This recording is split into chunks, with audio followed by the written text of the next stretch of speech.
안녕하십니까. 자, 2021년도 산림기사 기출문제 1회부터 우리 천천히 풀어볼 수 있도록 하겠습니다. 필기처럼 어떤 내용에 대해서 막 그런 것보다는 여러분들이 어떻게 작성을 해야 되고 뭐가 중요하고 문제의 출제된 의도 이런 것들을 여러분들 잘 보실 필요가 있겠고, 필기보다는 뭐 함정이라든지 이런 건 조금 덜하긴 하지만 여러분들 문제는 뭐 해야 된다는 거야? 써야 된다는 거죠. 그래서 여러분들 문제 유형, 계산 문제, 서술 문제, 나열하는 문제 이런 것들 어떻게 작성하는지 같이 공부해 볼 수 있도록 할게요. 자, 그럼 2021년도 1회 먼저 같이 볼 수 있도록 하겠습니다. 이 문제를 필기처럼 이 문제를 맞췄느냐 틀렸느냐 또는 뭐 이게 중요한 게 아니야. 이와 관련돼 가지고 여러분 나올 수 있는 문제도 유추해 봐야 되고, 이와 관련된 챕터를 또 찾아갖고 공부하는 게 진짜 공부인 거야.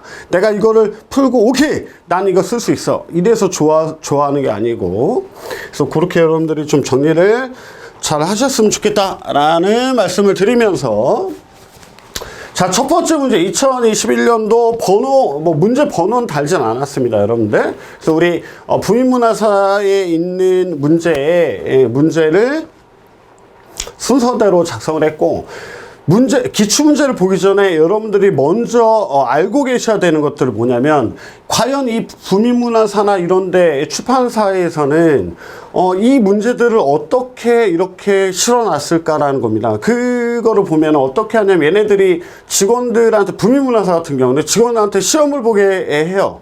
시험을 보게 해가지고 한두 명이 아니고 한 3명 정도 시험 보게 해가지고 그 문제를 와가지고 복기하는 거예요. 복원하는 겁니다, 복원. 그래가지고 서로 크로스 체크 해가지고 누가 맞느냐 해가지고 문제를 출제하고 그거에 대해 가지고 답을 다는 방식입니다. 필답 같은 경우는 공개되지가 않잖아요, 문제가. 그래가지고 어떤 게 있을 수 있냐면 문제에 오류가 있을 수 있어. 그것도 감안해야 됩니다. 이 출판사, 이거는 뭐 제가 뭐 부민문화사 사장님, 대표를 잘 알아서 이런 게 뭐 제가 얘기를 하고 해가지고 여러분한테 설명 드리는 거지만 분명히 틀린 내용도 있어. 그 다음에 이 답변 달아놓은 것도 내가 이렇게 꼭 작성을 해야 되겠다라는 어떤 그런 고정관념을 버리실 필요가 있겠다. 이것도 마찬가지로. 그래서 여러분들 어떻게 접근해서 어떻게 답을 달지 이런 것들을 좀 설명을 좀 드리면서 하고, 그 다음에 이 문제가 나온 게 그대로 나왔다라기보다는 좀 삭제되거나 좀 바꾸거나 이런 것들도 충분히 있을 수 있다라는 겁니다. 여러분들 그걸 감안하시고 기출문제를 보는 게 좋겠습니다. 그래서 2021년도 같은 경우에는 배점을 달아봤어. 배점을 실제로 뭐 한국산업인력공단에 확인해가지고 한 배점보다는 이 문제의 난이도라든지 이 문제의 난이도 이런 거에 따라가지고 점수를 이렇게 이 정도 이런 문제는 이 정도 점수로 출제가 됩니다 라고 여러분한테 알려드리기 위해 가지고 문제에 대해서 점수를 이렇게 드렸고, 그 다음에 여러분들 실제로 문제를 보면은 옆에 이런 식으로 달려 있습니다. 이 문제는 몇 점이다 라고, 몇 점이라는 걸 여러분들이 알 수가 있어요. 그렇죠? 그렇게 같이 풀어볼 수 있도록 할게요. 첫 번째 문제. 자, 수로의 기울기는 2%이고 수로의 기울기, 기울기를 알려줬고 유속을 알려줬네요. 그죠? 유속을 알려줬고 유속 개수를 알려줬습니다. 이럴 때 째찌 공식을 활용하여 경시무가시오. 째찌 공식 그러면 여러분들이 그래 나는 알지. 그죠? 공식을 알아. 이렇게 공식 여러분들 쓰잖아요. 그 전에 여러분들 뭘 알아야 되는 거냐면 이게 굉장히 중요해. 그래서 여러분들이 이런 문제를 틀리기도 하는 거야. 뭐냐면 째찌 공식이 뭘 구하는 공식인지 몰라. 째찌 공식 뭐 구하는 공식이에요? 뭐를 구하는 공식이냐고. 째찌 공식이 평균 유속을 구하는 공식이잖아요. 그죠? 그러면 머릿속에 여러분들 공부를 했으면 머릿속에 떠올라야 되는 것들이 있잖아. 평균 유속을 구하는 방법에는 어떠한 놈들의 어떤 공식이 있었지? 첫 번째 째찌 공식이 있었고, 또 만인 공식이 있었죠. 맞아요? 또 바진 공식이 있었고, 바진도 신공식이 있고 구공식이 있었죠. 맞아요? 그러니까 여러분들 이 공부할 때 이 재즈 공식에 뭐 공식을 외우는 거 이것도 당연히 중요해 하지만 얘가 뭐를 구하는 건지 여러분들 알아야 되고, 아 재즈 공식이 시험에 나왔어? 평균 유속을 구하는 거야. 그럼 거기에 맞는 공식도 머릿속에 생각을 해보고, 아 받은 공식도 머릿속에 생각이 짠 하고 떠올라야지. 이게 기본적으로 공부를 한 거지. 그죠? 그래서 이 공식에 대입해가지고 이것도 당연히 이 문제에서 물어본 거기 때문에 중요하다 하지만 그런 내용들을 봐야 됩니다. 그래서 여러분들 계산 문제를 볼 때는 맨 처음에 뭐를 물어보는지를 여러분들이 첫 번째 알아야 돼. 뭐를 물어보는 거야? 뭐를 물어보는 거야? 두 번째는 단위를 여러분들 먼저 생각을 해놓습니다. 아셨죠? 단위. 자, 원래는 재즈 공식은 평균 유속을 구하는 거기 때문에 뭐야? 평균 유속이 밀리미터 퍼 세크잖아요. 그죠?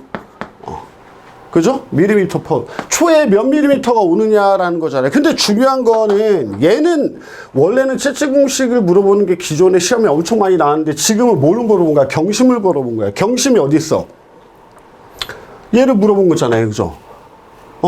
경심을 물어봤고 뭐를 알려줬냐면 V, 유속까지 그냥 알려줘버린 거죠. 그죠? 얘는 V를 물어본 게 아니고 유속을 물어본 게 아니고, 그래서 여러분들 요거는 경심은 단위가 있다 없다?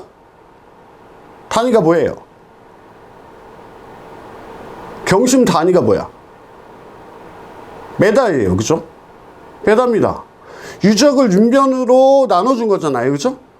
맞아요? 유적을 윤변으로 나눈 게 경심이죠. 경심을 물어보는 방법은 여러 가지인데 우리 1회 같은 경우는 횡단 면적 유적을 윤변으로 나눠준 거잖아. 근데 1회에 시험에 어떻게 나왔냐면 유적은 뭐랑 같은 말은 횡단 면적이야. 횡단 면적이야. 그죠? 그 수로의 계곡에 대한 횡단 면적을 얘기하는 거라고. 요 물이 차이는 요 면적을 얘기하는 거예요. 그죠? 윤변은 윤주랑도 같은 말인데 시험 문제에 윤변이라고 안 나오고 윤주라고 나와버렸단 말이야. 그죠? 그럼 윤주는 윤주란 거는 윤변이랑 같은 말이지. 그래서 경심을 물어보는 문제가 출제가 돼가지고 윤주가 뭐가 뭔지 모르면은 경심이라는 거를 구할 수 없었죠. 그죠? 그래서 이 횡단 면적은 제곱미터고 윤주는 메다잖아요. 그죠? 길이, 윤변의 물이 차이는 이 길이를 얘기하는 거거든. 단위가 메다야. 제곱미터를 메다로 나눠줬기 때문에 경심의 단위는 메다죠.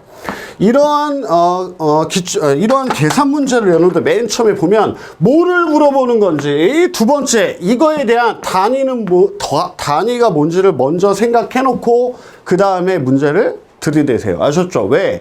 단위를 안 쓰는 경우도 굉장히 많아요. 여러분들 시험 문제 풀고 막 하다 마음이 급하고 막 다른 문제 봐야 되고 막 이러기 때문에, 그래서 먼저 생각을 해 놓는다.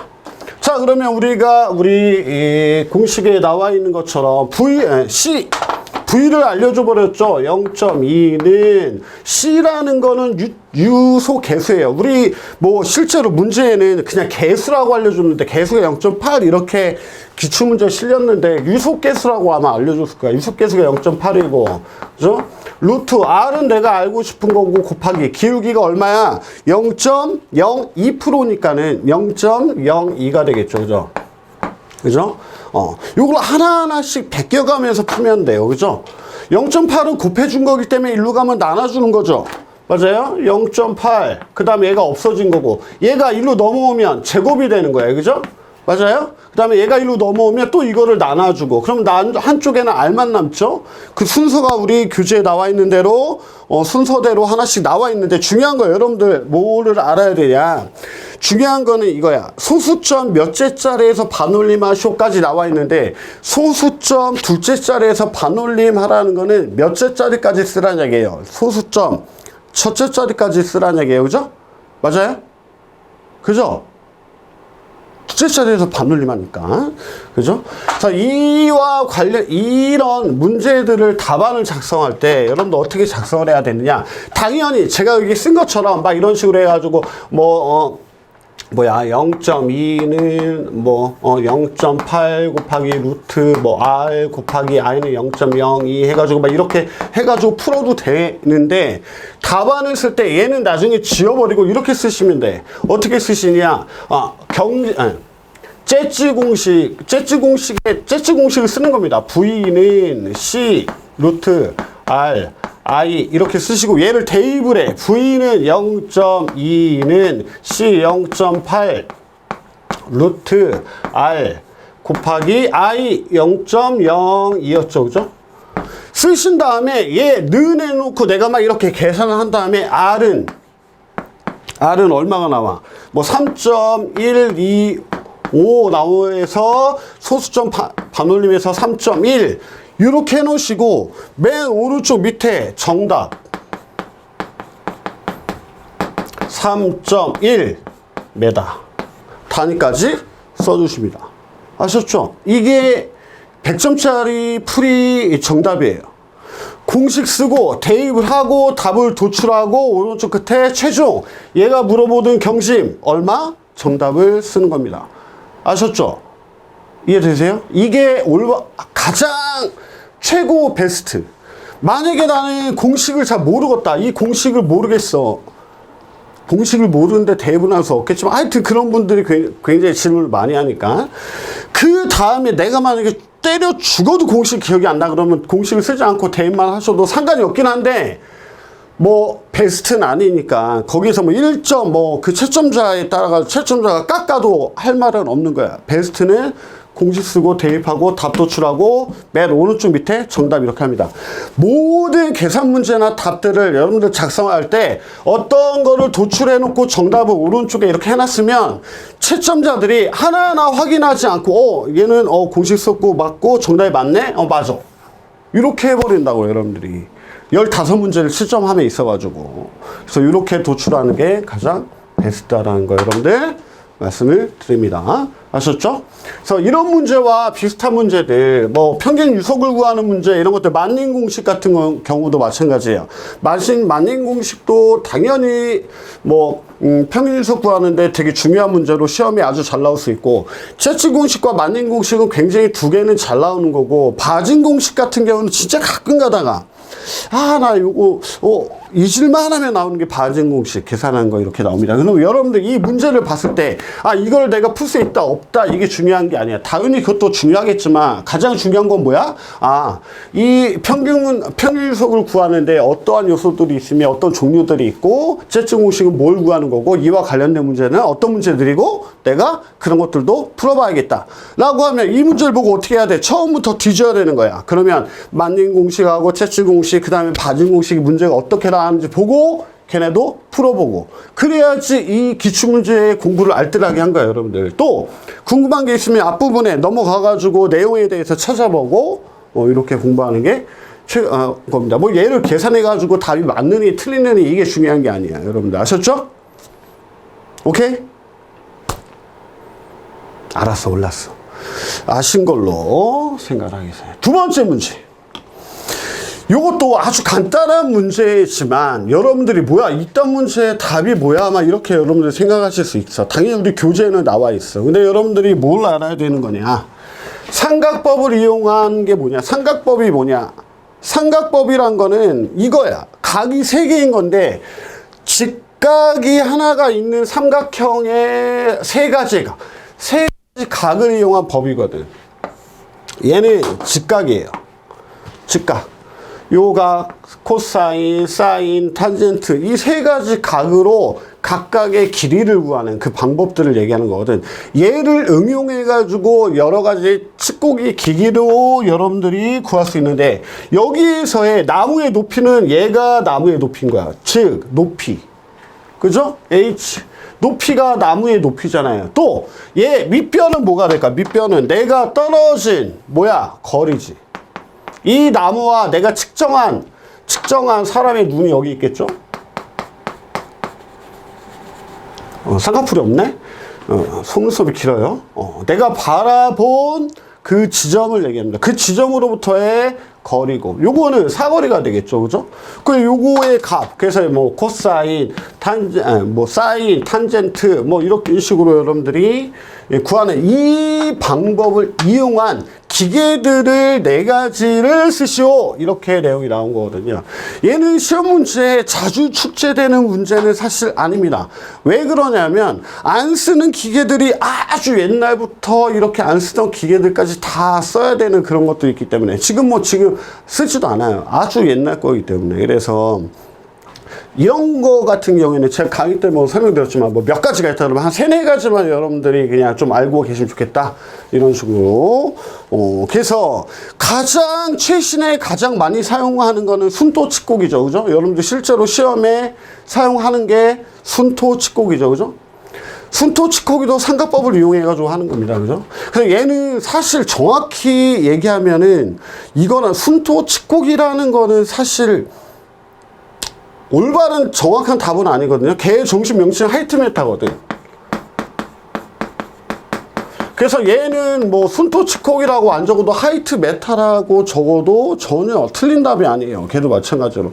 순토란 거는 그 하이트 칙곡이가 정식 명칭이고 그거를 만든 회사의 이름이 순토거든. 그래서 우리가 쉽게 그냥 순토 칙곡이 이렇게 얘기를 하는 거거든요.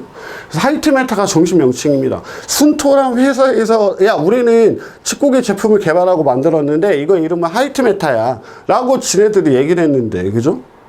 그래서 하이트 메타가 원래 정식 명칭이고, 그 다음에 덴드로미터.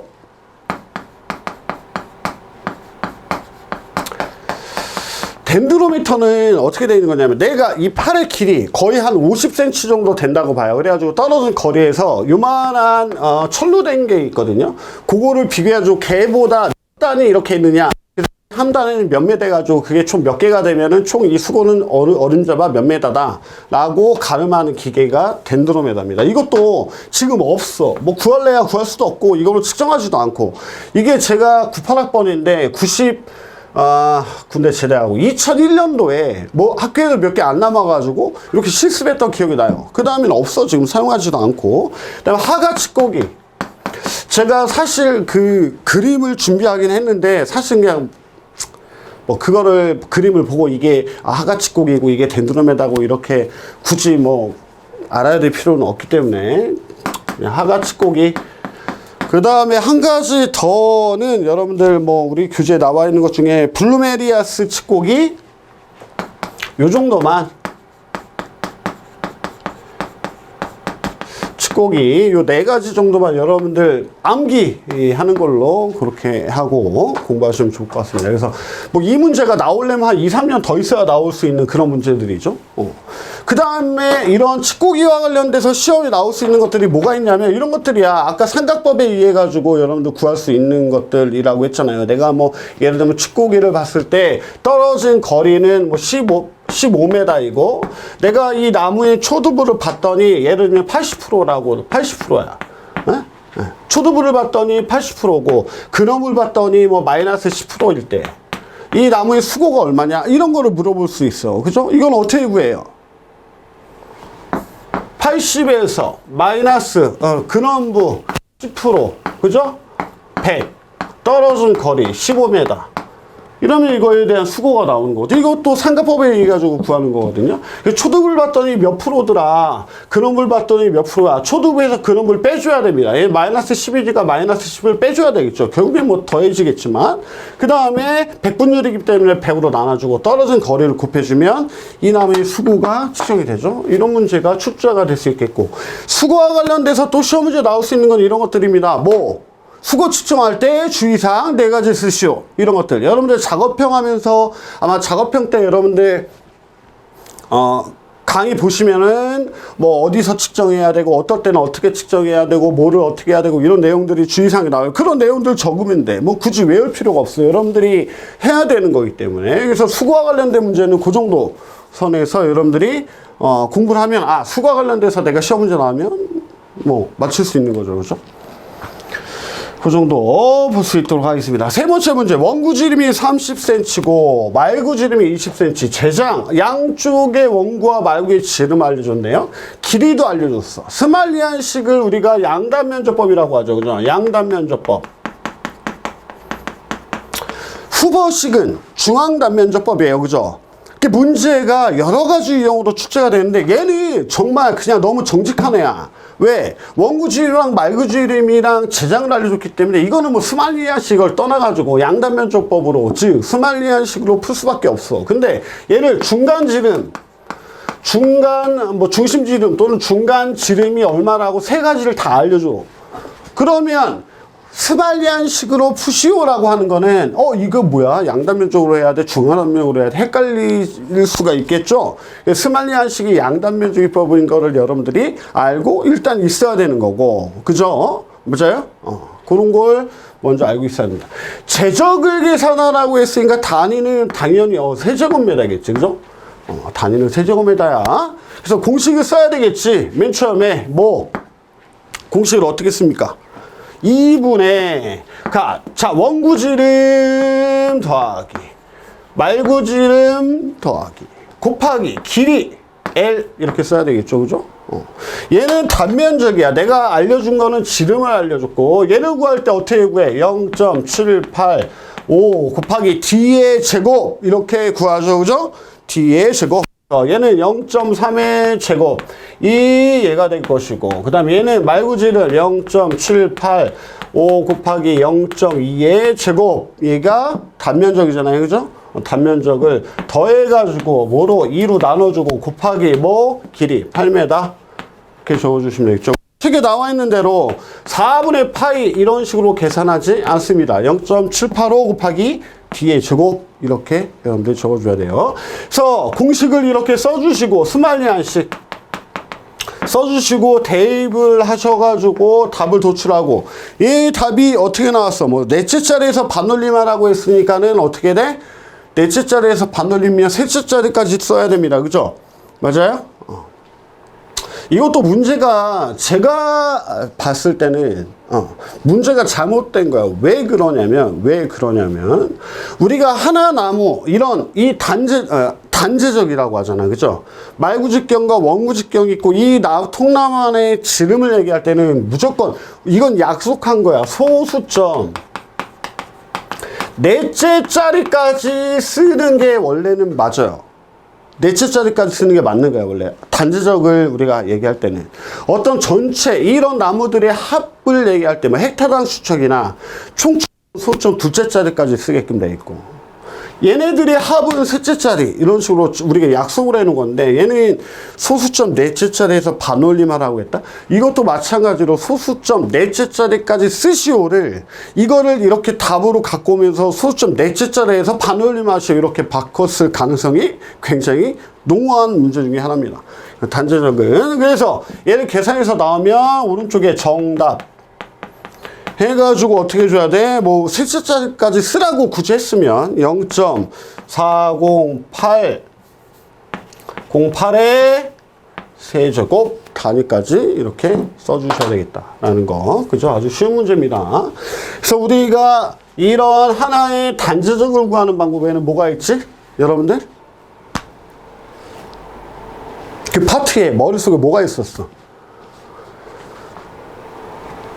양단면적식, 즉 스말리안식, 후버식, 또 뭐 4분주식, 그죠? 기억나? 뭐 영국에서 사용하고 이런 것도 있고 또 요 다음으로 잘 나오는 게 뭐가 잘 나와?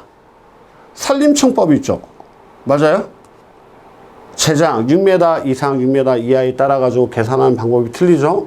그것도 같이 공부해 볼 필요가 있는 겁니다. 여러분들 아셨죠? 그 부분에서 이런 문제는 어떤 식으로 유형으로 출제가 되느냐. 그러면 여러분들이 이 문제를 푼 다음에 어떻게 해야 돼? 이제 처음부터 계속 보는 거야.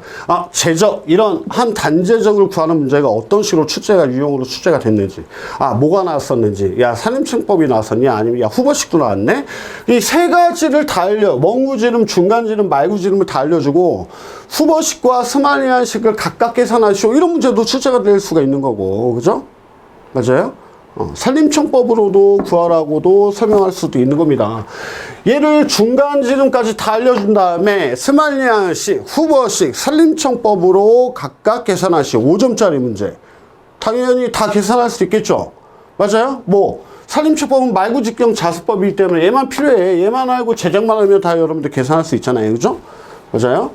그런 문제도 출제가 될 수 있다는 거 여러분들 확인할 수 있도록 하시면 좋겠습니다. 다음 해안사방공사에서 해안사방과 관련돼 가지고는 그 시험 문제 뭐 그래도 자꾸 내려고 이렇게 출제를 하려고 하는 것 같아요. 문제 최근의 내용들을 보면 해안사방공사에서 사구 조성, 해안사방공사는 두 가지로 나눠줘. 사구를 조성하는 방법이 있고 또 사구를 뭐 하는 거? 사지 조림하는 게 있지. 사지 조림.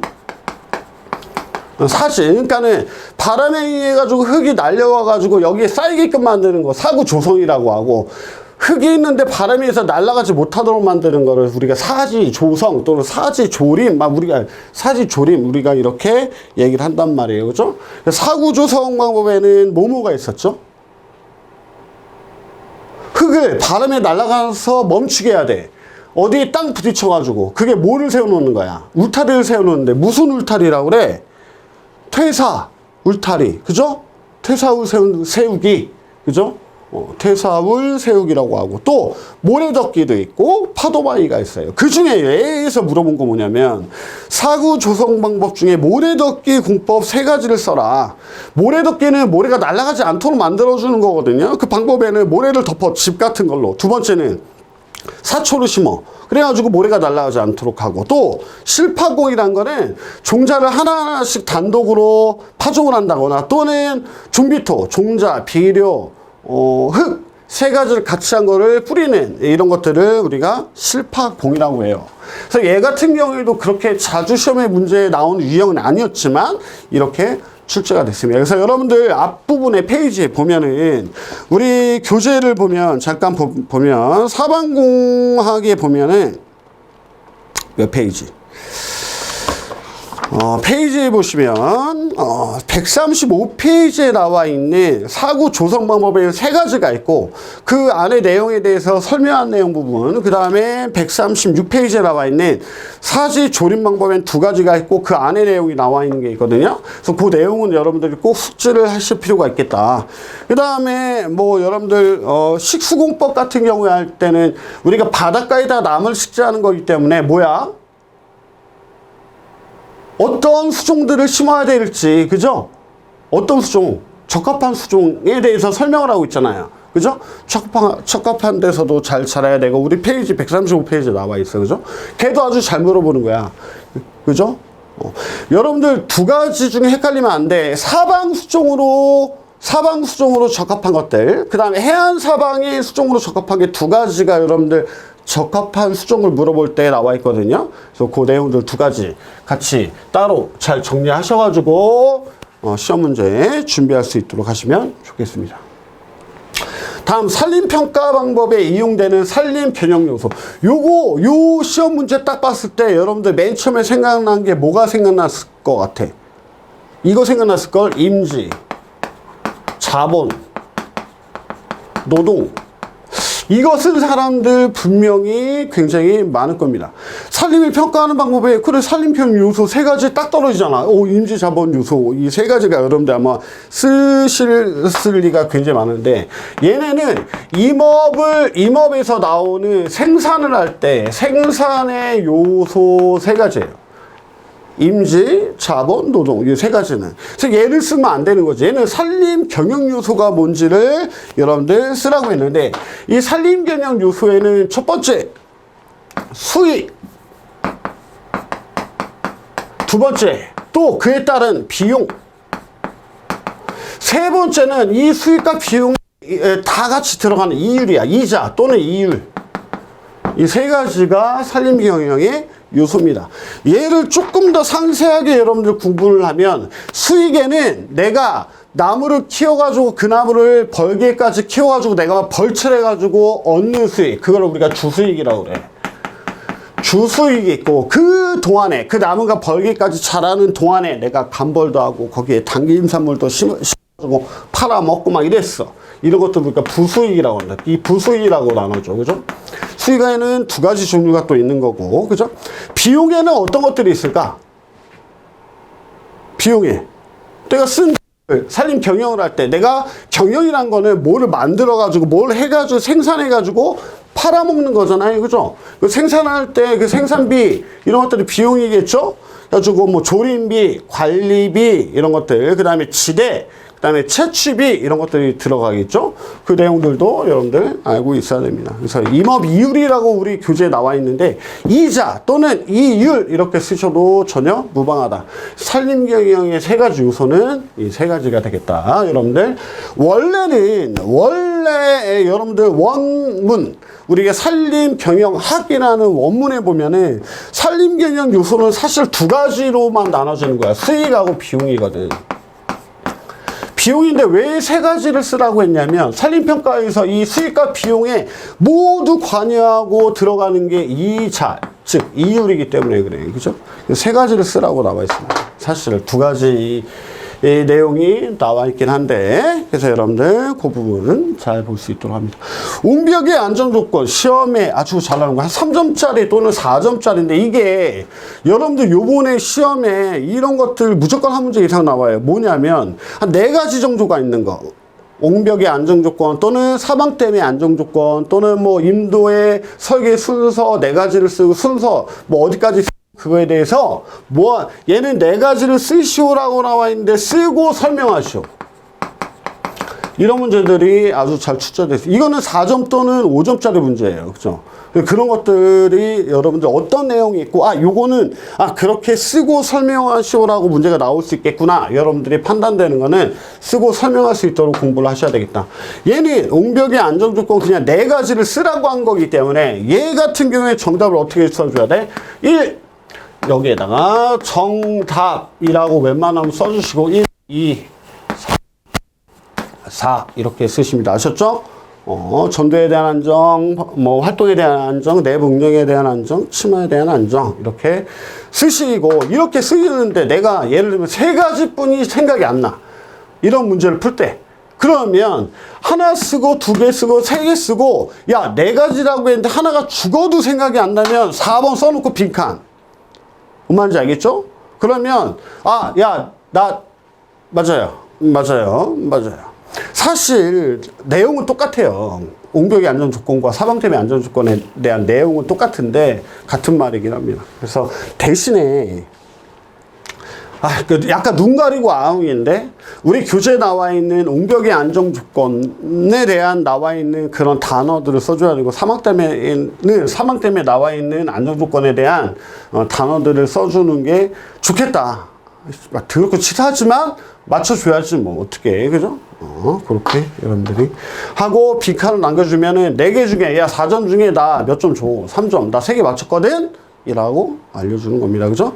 이렇게 여러분들이 작성을 할 수 있도록 하시면 좋겠다. 그래서 옹벽의 안정조건과 사방댐의 안정조건은 아마 4가지만 쓰시오. 지금 배점이 60점이 되면서 뭐 이렇게 2점이나 3점짜리 문제 같은 경우는 쓰고 설명하시오라고 탈바꿈해가지고 점수가 한 4, 5점짜리로 출제될 확률이 굉장히 높다라는 거. 그래서 그거에 대한 대비를 해야 되겠죠. 여러분들이 준비를 잘 할 수 있도록 하시면 좋겠습니다. 자, 면적이 2,000헥타고 임도 밀도가 11회, 임도망을 배치하고자 하는 다음 각 사항에 대해서 계산하시오. 단 보정개수는 1이라고. 보정개수는 1이니까 곱하기 1이기 때문에 이거는 뭐 전혀 의미가 별로 없는 거지. 쉽게 해주려고 여러분들한테 아마 여기에 임도 우회 개수나 보행 우회 개수는 얼마다 각각 알려주면 조금 난이도가 높을 텐데 이게 배점이 좀 높으려면 요거에 대한 값도 주어지겠죠. 그럼 걔도 곱해줘야 되는 거예요. 그죠? 맞아요?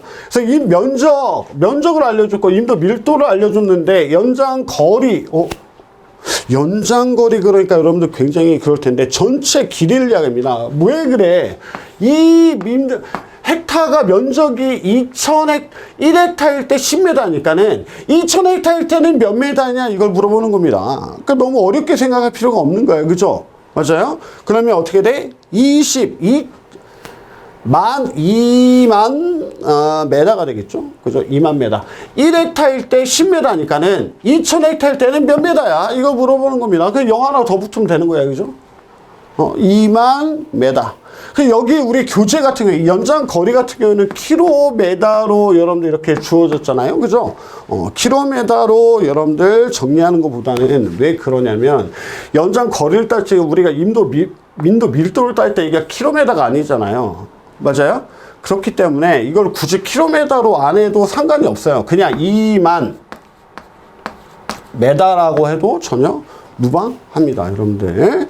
그 다음 임도 간격 여러분들 구하는 공식에 대해서 ORD 임도 밀도분의 만 곱하기 원래 뭐가 들어가야 돼? 임도 위의 계수랑 집재 위의 계수가 들어가 줘야 되는데 얘네들은 각각 그냥 보정계수 1이라고 알려있으니까 1 곱하기 1 상관이 없기 때문에 만으로 나눠주고 5,000원 나눠주고 2,500으로 나눠주면 되겠죠. 얘네들은 단위는 다 뭐야 이거? 메다예요, 그죠? 거리를 물어보는 거기 때문에 그래가지고 이것도 다 어떻게 답니까? 1번 연장거리 계산해가지고 얼마? 정답 얼마? 단위 메다. 2번 임도 간격은 뭐 ORD분의 만 해가지고 답이 나오고 정답하고 몇 메다 이런 식으로 적어주는 게 여러분들 맞습니다. 그래서 네 가지를 1번, 2번, 3번, 4번 이런 식으로 써놓으시고 그거에 대한 계산하셔가지고 답을 적어 놓으시는 게 좋겠다. 그 다음에 얘도 마찬가지로 다른 거 다 거리기 때문에 여러분들 간격 다 메다기 때문에 킬로메다 얘만 뭐 킬로메다라고 따로 하라는 법은 없어. 그래서 여러분들 단위는 다 통일 거리라든지 이런 것들 물어보는 거기 때문에 다 메다로 통일해 가지고 답을 달아주셔도 전혀 무방하겠다라는 겁니다. 얘도 시험에 아주 잘 나올 수 있는 문제 중에 하나죠. 그죠? 이와 관련돼서 임도 밀도 구하는 거. 그 다음에 적정 임도 밀도라든지 기본 임도 밀도라든지 이런 것들은 계산하는 거는 그렇게 많이 나올 확률은 좀 적거든요, 사실. 근데 이제 지선 임도 밀도 같은 경우는 계산하는 문제로 출제가 될 수 있고 지금 배점이 60점으로 하면서 뭐 5점짜리 같은 걸로 기본 임도 밀도 이런 것들 시험에 출제가 될 수도 있을 것 같아요. 계산하는 거. 그래서 인국님하고 천연님 따로따로 줬을 때 계산하는 거 우리 교재에 있었잖아요. 그죠? 그 내용 여러분들이 확인해 가지고 풀어보는 문제 꼭 풀어볼 수 있도록 하시면 좋겠다라는 거 설명을 드립니다. 다음! 자, 여러분들 우리 산림평가에서 시험 문제 나올 수 있는 거 후가, 정가 이와 관련돼 가지고 유한 연년이자식, 유한 정기이자식, 무한 정기이자식, 무한 연년이자식 이런 것들 있잖아요. 그죠? 요 네 가지 중에서는 계산하는 문제 충분히 출제가 될 수가 있고 임지에 대한 비용가나 임지 기만가, 임모 비용가 같은 경우도 가끔 시험에 출제가 될 수가 있고 그 다음에 뭐 계산하는 거와 관련돼 가지고 글레이저 공식, 그 다음에 시장가 역사법 이런 거 같은 경우는 산림평가에서 출제가 될 수 있기 때문에 그와 관련된 문제는 찾아갖고 풀어보시는 게 좋겠고 제가 그 파일로 보내드린다는 98년도부터 2006년도까지 기출문제 보면은 임업 경영과 관련된 산림평가와 관련된 문제들이 굉장히 많아요. 제가 예전에 시험 볼 때는 거의 전체 15문제 정도의 중에 10문제 정도가 산림평가와 관련된 계산하는 문제가 겁내 많았거든요. 그래서 예전에는 그런 문제가 많았기 때문에 아까 제가 말씀드린 시험 문제에 출제가 될 수 있다는 유한 연년이자, 유한 정기이자, 무한 연년이자, 무한 정기이자, 임목 비용가, 임목 기만가, 임지 비용가, 임지 기만가, 글레이저식, 그 다음에 시장가 역사법 이런 것들은 그 문제에서 기출문제를 좀 찾아보시면 여러분들 좀 많이 나올 수 있습니다. 여기 문제의 핵심 뭐냐? 계산하는 게 중요한 게 아니야. 얘는 뭐냐? 문제에서 제가 얘기한 얘는 어떤 거를 물어보느냐 이게 가장 중요한 거거든요. 그래서 벌기가 50년이래. 벌기가 50년이고 잣나무림에서 벌기마다 뭐뭐마다 N년마다 벌기가 50년이랬으니까 50년마다네. 그러면 무조건 나올 수 있는 것 중에 몇 년마다니까 매년이 연년이 아니고 정기적이네. 정기이자식이네. 그죠? 정기이자식이다.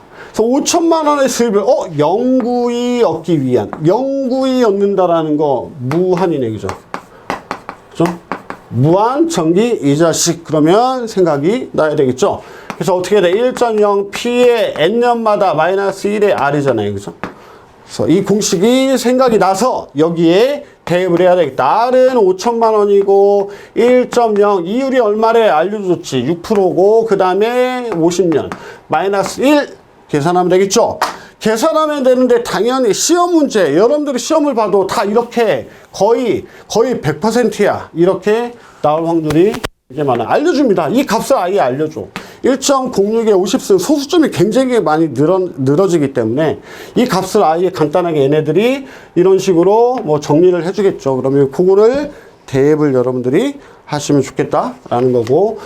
그 다음 원래는 돈 같은 경우에는 뭐 1,000원 이하는 원래 버림을 하거든. 원래 돈 같은 경우에는 금액을 얘기할 때는 얘는 반올림하라고 이렇게 나왔는데 이게 실제로 이렇게 나왔는지 모르겠어. 원래는 버림을 하는 게 맞거든요. 근데 여러분들 시험 문제를 보고 뭐 제가 버림하라고 했다고 해서 무조건 반올림하라고 하는데 버림하지 말고 그 다음에 나한테 와가지고 너 때문에 틀렸어 이 자식아 이러지 마시고 시킨 대로 하시면 됩니다. 원래는 금액 같은 경우는 버림을 하는 게 맞아요. 원래는.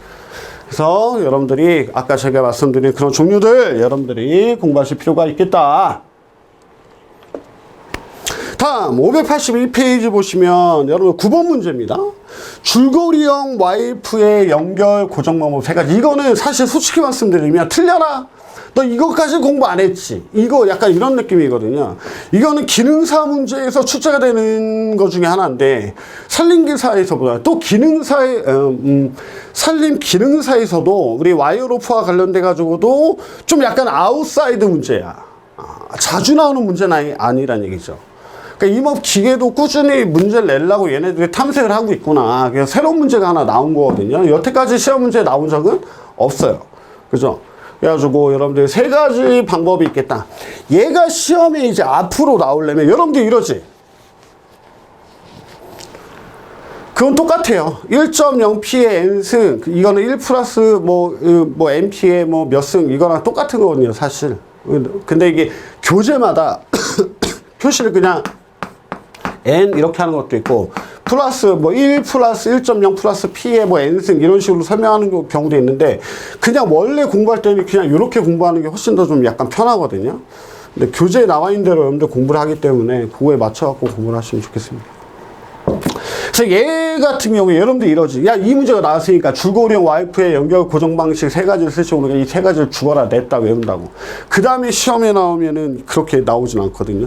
똑같이 이런 되게 중요한 예를 들면 정보법 같은 경우에 처음에 나왔다. 이거는 앞으로 계속 돼가지고 지속적으로 나올 수 있는 문제. 얘는 한번 거르고 많은 문제. 이건 한 4, 5년 갔다가 정 문제 낼 게 없을 때 기계학과 관련돼서 문제 많이 나왔을 때 한 4, 5년 있다가 한번 낼까 말까 하는 그런 문제거든요.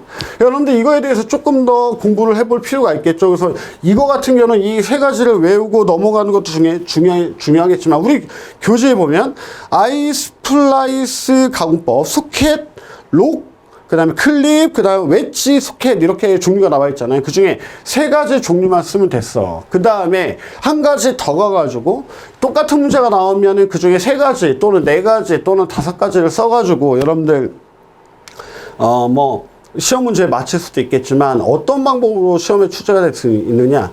기사의 시험에 나오면 다음에 산업기사에 이와 유사한 문제가 출제가 될 수가 있거든요. 그러면 산업기사 같은 경우는 어떻게 나올 것이냐. 그림이 나오고 오른쪽에 얘는 무슨 공법이냐 무슨 공법이냐 무슨 공법이냐 이런 종류의 시험 문제가 출제가 될 수 있어.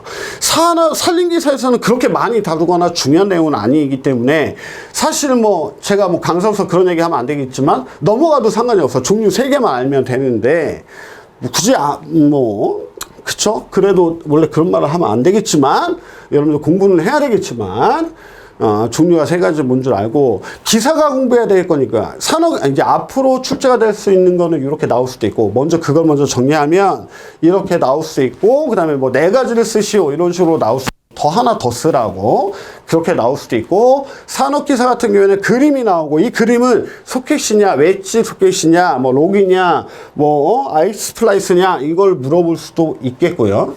기사 같은 경우는 한 가지 더 여러분들 공부하려면 효율이야.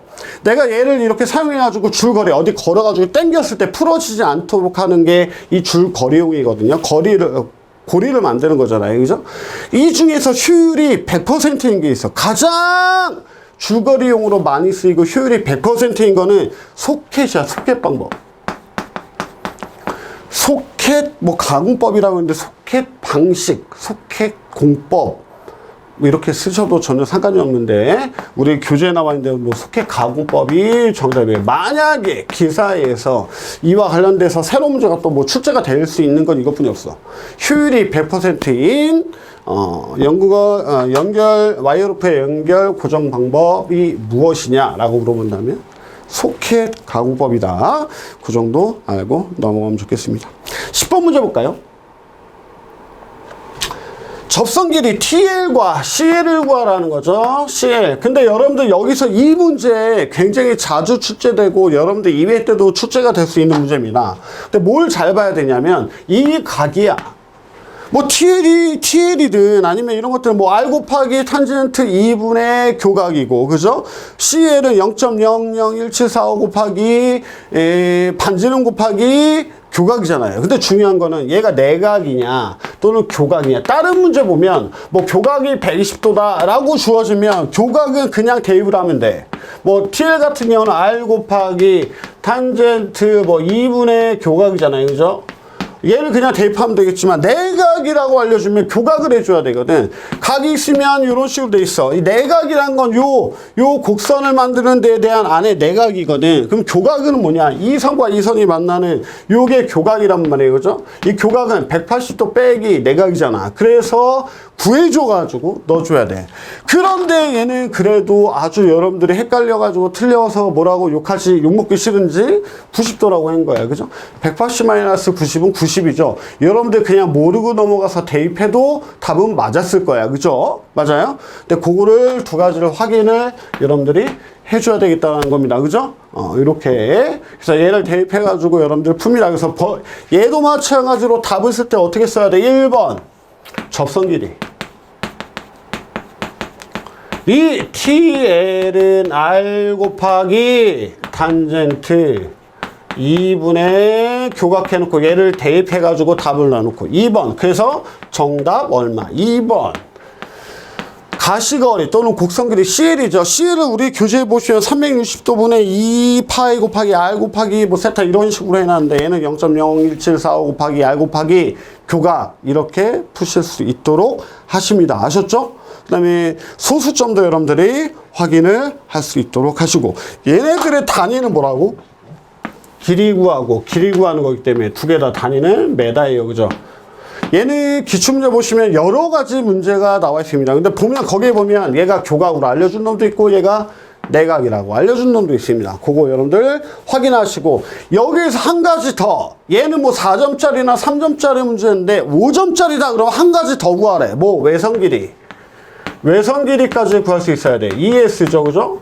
요거 여러분들 구할 수 있도록 세 가지를 다 계산하는 거는 준비를 하고 갈 수 있어야 되겠다. 그래서 그거까지 여러분들이 정리를 하시면 좋겠습니다.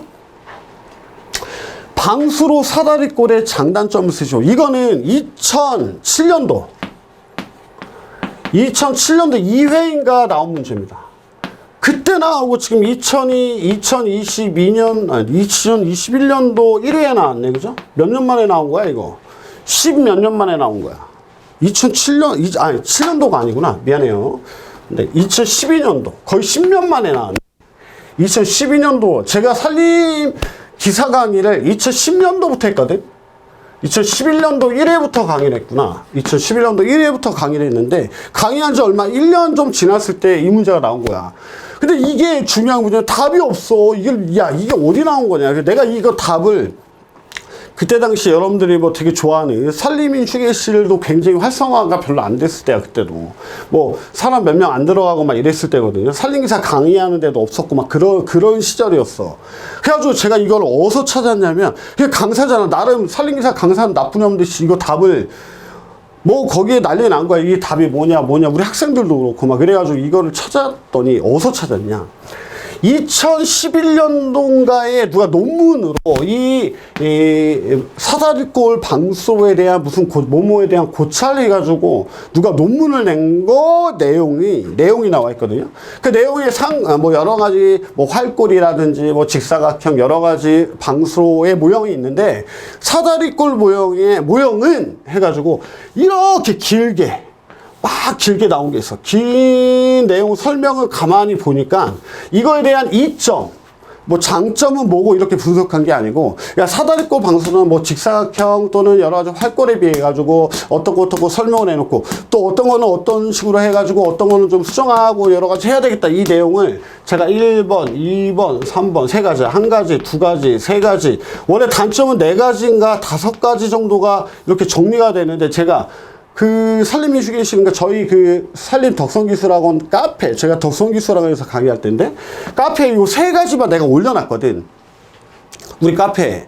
그래서 답이 이런 걸로 정리할 수 있겠다라고 내가 학생들한테 알려주려고 올려놨더니 누가 그거를 보고 산림인 카페에다가 야, 딴 데서 포하는데 누가 강사님이 이렇게 얘기했더라 해가지고 올라가 있어. 중요한 거는 그 다음에 부민사문화에 답을 쓸 때 그 카페에 나와 있는 그거를 그대로 컨트롤 C, 컨트롤 V 해가지고 이렇게 답으로 쓴 거죠, 이 내용을. 그래가지고 이게 이게 제가 정리한 거거든, 이렇게 서술된 거를. 그래가지고 이게 제가 그때 그 강의할 때 그랬거든요. 이거 시험에 다음에는 나오지 않을 건데 뭐 나와야 10년이나 뭐 한참 후에 나올 거다. 근데 거의 뭐 10년 후에 나왔지, 시험이. 여러분들 이거와 관련돼 가지고는 방수로의 이 사다리꼴 방수로라는 거는 우리가 일반적으로는 방수로가 뭐 직사각형 꼴이 있고 사다리꼴로 했을 때 물이 차면 찰수록 점점 넓어지죠, 그죠? 넓어지기 때문에 여기에 대한 유속이라든지 원리 수심이 조금 세지지 않는 그런 성질이 직사각형에 비해 있어. 직사각형 물이 많아져도 이 폭이 똑같아짐으로 인해 가지고 물살이 세지는데 그에 비해서 조금 더 낮게 되죠. 그럼으로 인해 가지고 떨어지면서 바닥이 마찰에 가지고 깎이는 거나 이런 것들도 적어지고 뭐 이런 장점이 있는 거거든요. 대신에 댐 크기가 똑같다면 이 받는 면적, 요거에 대한 면적은 뭐에 비해 직사각형에 비해서 사다리꼴이 조금 더 작죠. 그렇기 때문에 이 받는 힘이 굉장히 세야 되겠어요. 양쪽에 여러 가지 안반이라든지 이런 것들에 대한 고정력이 좀 세야 되고 그런 장단점이 있는 거거든요. 그거를 정리를 장점과 단점으로 해놓은 거다. 그래서 여러분들이 이거 같은 경우에는 뭐 굳이 여러분들이 합격하기 전까지 뭐 이외에 하시겠지만 강의 때 설명을 따로 드리기로 하고 여러분들 굳이 뭐 외우시지 않으시고 이해만 하고 넘어가실 수 있도록 하시면 좋겠습니다. 583페이지 보시면 우리가 훈데스 하겐 방법을 구하라는 거네요. 그죠? 그럼 여러분들이 뭘 알아야 돼? 이거 훈데스 하겐 방법이 이거 뭐를 구하는지를 알아야 될 거 아니에요. 그죠? 그죠? 뭐를 구하는 거예요, 여러분들? 박현진 선생님. 훈데스 하겐법은 어디에 나와? 책 보지 말고 생각해봐. 이명남 선생님? 어디 나와?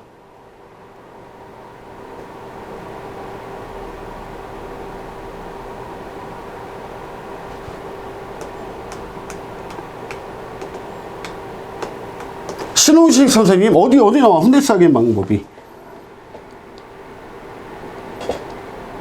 그걸 알아야 되거든. 그죠? 몰라? 법정주법에서 교차법, 이용률법 뭐 이런 여러분들 수정계수법 이 3가지 중에 그래서 교차법에는 카카라게, 카멜라탁세, 하이어, 칼, 게아트가 있고 그죠? 그 다음에 이혼율법에는 훈데스 하겐과 뭐 만텔법이 있고 여러분들 그 종류를 알아야 돼. 얘네만도 시험에 나와요. 여러분들 법정추적법에서 교차법의 종류 4가지를 쓰시오. 그럼 카멜라탁세, 하이어, 칼, 게아트 얘네들 써야 돼요. 여러분들 그것도 알아야 되고 얘가 뭘 구하는 거야? 법정추적법을 통해서 뭐 표준 벌채량을 구하는 거잖아요. 그죠? Z 너무 오래 해가지고 지금 들리는 거죠? 제 말 들려요?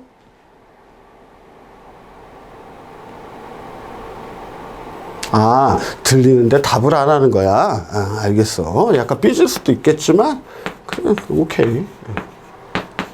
알죠? 얘네들은 다 알려줬을 거란 말이야. 얘를 구하라는 거잖아. 훈대사기법이 뭔 구하는지 알아야 돼. 여러분들 그런다고 또.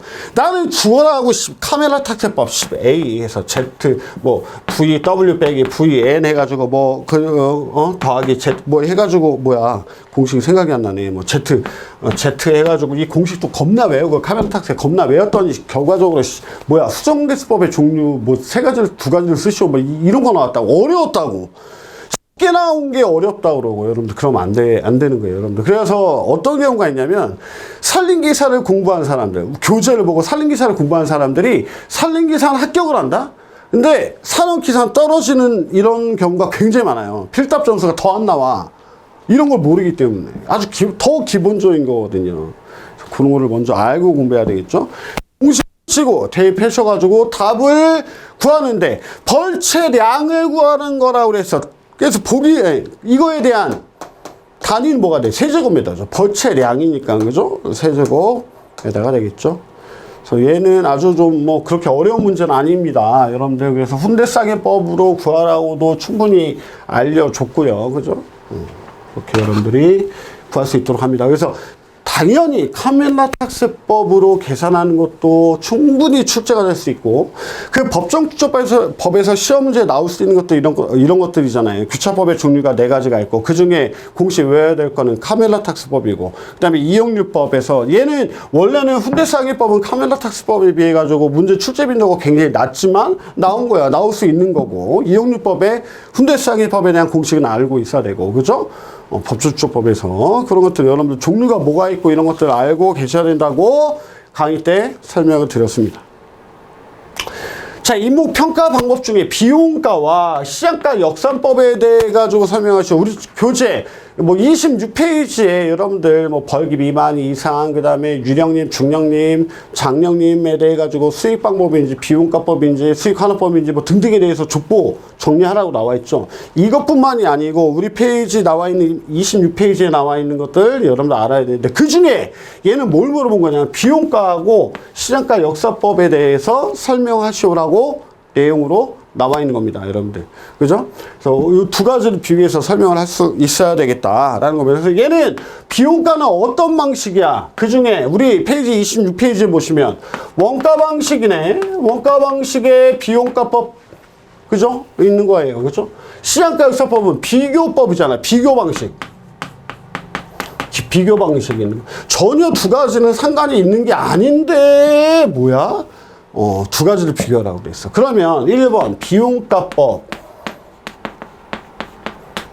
법에 대해서 설명할 때 얘도 설명해 줘야지. 그 임목을 평가하는 방법 중에 원가 방식으로 평가하는 방법이며, 어떤 나무, 중령님을 평가하는 데 사용하는 거야, 벌기 미만의 유령님을 평가할 때 사용하는 거야, 중령님을 평가하는 데 사용하는 거야, 뭐에 대한 평가를 하는 거 써야 되겠죠.